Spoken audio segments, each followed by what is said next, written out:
حکیم لقمان رحمۃ اللہ علیہ فرماتے ہیں، جب اللہ تعالیٰ کسی بندے کے ساتھ اچھائی کرنا چاہتا ہے تو اسے میانہ روی کرنے والا بنا دیتا ہے اور فضول خرچی سے دور کر دیتا ہے۔ اگر آپ اللہ تعالیٰ کی قربت اختیار کر کے کائنات پر اپنی حاکمیت قائم کرنا چاہتے ہیں تو اللہ کی مخلوق کی ہر دم اور ہر لمحہ خدمت کرو۔ کامیابی اس کے قدم چومتی ہے جو حرص اور لالچ کو اپنے دل سے نکال پھینکے، آپس میں میل میلاب اور موافقت رکھے اور ایک دوسرے سے دور رہنے سے اجتناب کرے۔ جو بندہ اپنا وقت رائگاں نہیں کرتا، اس کی خواہشات اس کے قابو میں رہتی ہیں، اور جس کی خواہشات قابو میں ہو وہی کامیاب ہوتا ہے۔ جوانی میں آدھا کھاؤ اور آدھا بچاؤ، کہ جوانی کے وقت جمع کیا ہوا بڑھاپے میں کام آتا ہے۔ اچھی بات جو بھی کرے غور سے سنو، کیونکہ غوطہ خور کے ذلیل ہونے سے موتی کی قدر و قیمت میں کوئی کمی نہیں آیا کرتی۔ جو انسان اچھا کلام کرتا ہے کامیابی اس کی امام اور پیشوا بن جاتی ہے۔ جو بندہ برا کلام کرتا ہے اس پر ہر طرف سے ملامت کی بوچھار پڑتی ہے۔ نادان کی دولت مندی گویا ایک مسافر ہے جو سفر کی تیاری کر رہا ہے، اور عقل مند کی ثروت و دولت گویا اس کا ہم نسب بھائی ہے جو اس کی ملاقات کرنے کا خواہش مند ہے۔ فلاح اور کامیابی سے زیادہ دور وہ بندہ ہے جو بیہودہ باتوں اور دل لگی و مذاق پر فریفتہ ہو، اور صلاح اور نیک گوئی سے بعید تر وہ ہے جو زیادہ دروغ گو، بے حیا اور بے شرم ہو۔ استقامت کے راستے کو لازم پکڑو، کیونکہ آخرت کی عزت حاصل کراتی اور وہاں کی ندامت سے بچاتی ہے۔ فلاح اور کامیابی سے زیادہ دور تر وہ شخص ہے جو بیہودہ باتوں کو ترجیح دیتا ہے۔ سب سے بہتر عقل والا وہ شخص ہے جو دنیاوی معاش یعنی گزر اوقات کو مختصر اور مناسب انداز سے رکھے اور آخرت کی اصلاح کے لیے بے حد اہتمام اور کوشش کرے۔ جس کے دل میں ہر وقت خوف خدا موجود رہتا ہے، شیطان اسے راہ راست سے بھٹکانے میں ہمیشہ ناکام رہتا ہے۔ اپنی موت کو ہر دم یاد رکھو گے تو لالچ اور حرص سے چھٹکارا مل جائے گا۔ تنگی و تکلیف میں واہ ویلا نہ کرو، یہ ایک آزمائش ہوتی ہے، اس میں کامیابی صبر کرنے سے ہی ملتی ہے۔ جس کا ایمان اس بات پر پختہ ہو جائے کہ اللہ مجھے دیکھ رہا ہے، پھر وہ غلط کام کرنے سے پہلے سوچتا ضرور ہے۔ ضمیر نور باطن ہے، نور باطن سے ہی ساری سعادتیں حاصل ہوتی ہیں۔ جب کوئی بندہ یا بندی اللہ تعالیٰ سے قریب تر ہو جاتا ہے تو نور سے اس کا تعلق قائم ہو جاتا ہے۔ عالم اور دانش مند وہی ہے جو حوادث روزگار سے ایسا ہی بے پرواہ ہو جیسے دریا اپنے میں کنکر پتھر پھینکے جانے سے ہوتا ہے۔ جس طرح شہد کی مکھی پھول کو قائم رکھ کر اس سے صرف شہد لیتی ہے، اسی طرح ایک حکمران کو چاہیے کہ رعایا کی حیثیت کو قائم رکھ کر ان سے محاصل وصول کرے۔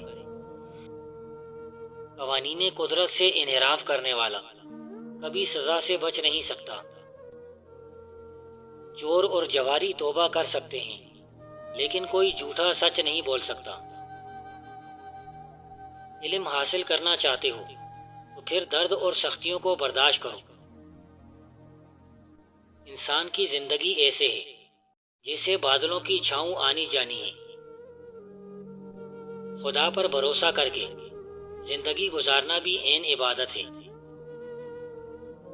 تعجب ہے ان پر جو ماں باپ کو دفن کر کے بھی عبرت حاصل نہ کریں۔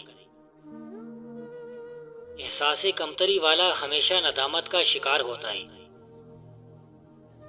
جب تو کسی عمل کا خوف رکھتا ہے تو اس میں داخل ہو جا، کیونکہ ہر وقت اس کا خوف رکھنا اس میں داخل ہونے کی نسبت زیادہ سخت ہے۔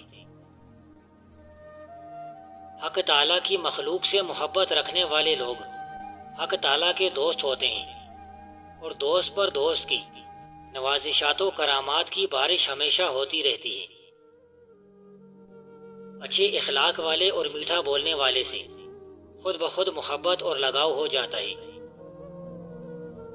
اپنی زبان سے اپنی تعریف کرنا لوگوں کی اپنے متعلق رائے خراب کرنا ہے۔ نفلی عبادت سے بہتر ماں کی خدمت اور ماں کے ماتھے پر بوسہ دینا ہے۔ جس بندے میں فیاضی اور علم تکبر کے ساتھ ہو اس سے یہ کہیں بہتر ہے کہ اس میں بخل اور جہل حلم کے ساتھ ہو۔ حشر میں وہی عمل وزنی ہوگا جو دنیا میں گراں محسوس ہوتا ہے۔ راہ حق پر جان دینا شہادت اکبر ہے۔ جس امیر میں مال و دولت کی حرص بڑھتی جائے وہ فقیروں کا سردار ہے۔ جب کوئی بندہ ایسے مزاج کا ہو کہ اس کی عزت کرنے سے کچھ فائدہ حاصل نہ ہو تو اس کی اعانت کرنی عقل مندی کی بات ہے، اور جب کسی شریر کو کوڑے لگانے سے کچھ اثر نہ ہو تو اس کے مادہ شرارت کو تلوار ہی دور کر سکتی ہے۔ اگر تیرے پاس علم تھوڑا ہے تو علم حاصل کرنے کے لیے بزرگوں اور کامل عالم کے پاس جاؤ۔ جو سمجھانے کے باوجود برائی کرنے سے باز نہیں آتا اس کے باطن میں خباثت بری ہوتی ہے۔ اللہ کی قربت صرف اس بندے کو ملتی ہے جس کے دل میں خوف خدا موجود ہو اور قربت الہی کا خواہاں ہو۔ عبادت میں یکسوئی نہ ہو تو شیطان کو رخنہ ڈالنے میں آسانی رہتی ہے۔ اللہ تعالیٰ کے ساتھ تعلق میں مضبوطی پیدا کرنا چاہتے ہو تو ذکر الہی کی کثرت کرو۔ عارف کی پہچان یہ ہے کہ وہ ہر شے میں حصول عبرت کے لیے غور و فکر کرتے ہوئے حمد و ثنا کرے اور اطاعت الہی میں زیادہ سے زیادہ وقت گزارے۔ مخلوق خدا کے لیے کوشش کرنا عین عبادت ہے۔ تمام عبادت اور ریاضت کا تعلق صرف رزق حلال پر موقوف ہے۔ اگر کوئی مسافر راہ خدا میں ہو اسے بھوک ستائے تو اس وقت تک صبر سے کام لے جب تک خداوند قدوس از خود اپنے بندے کی خوراک کا بندوبست نہ کرے، خواہ موت کا سامان ہی کیوں نہ ہو۔ جس دوست کو دوسروں کی عیب جوئی کرتے ہوئے پاؤ اسے اپنے دوستوں کی فہرست سے خارج کر دو۔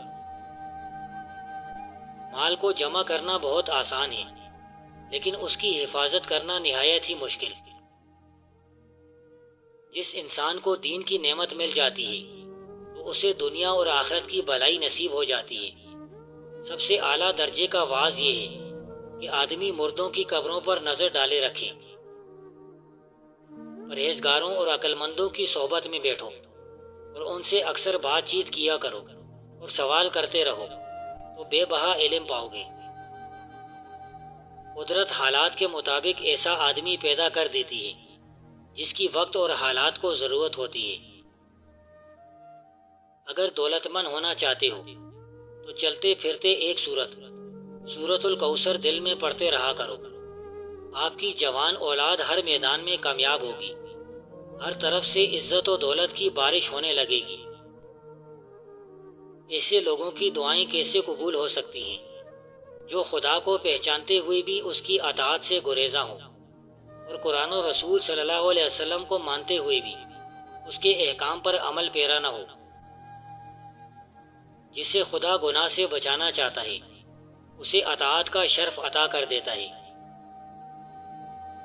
ایک پھل ایسا ہے جسے روز کھانے سے 3 دن میں پیٹ کی چربی پگھل جاتی ہے، اور وہ ہے پیلو کا پھل جو صحراؤں میں اگتا ہے جس کا رنگ سرخ ہوتا ہے۔ فاسقوں اور بدکاروں سے ہمیشہ دور رہو کیونکہ یہ دونوں کھلم کھلا گناہ کرنے والے ہیں۔ بڑھاپے میں تیرے بازو نرم ہو جائیں گے اور ذہن بچوں والا بن جائے گا۔ تیری طبیعت کی تیزی اور تندی دور ہو جائے گی اور تیری گمشدہ عقل واپس آ جائے گی۔ خواہشات کا بندہ کبھی سچا نہیں ہو سکتا کیونکہ خدا کے ساتھ اخلاص کا تعلق صدق و خلوص نیتی سے ہے۔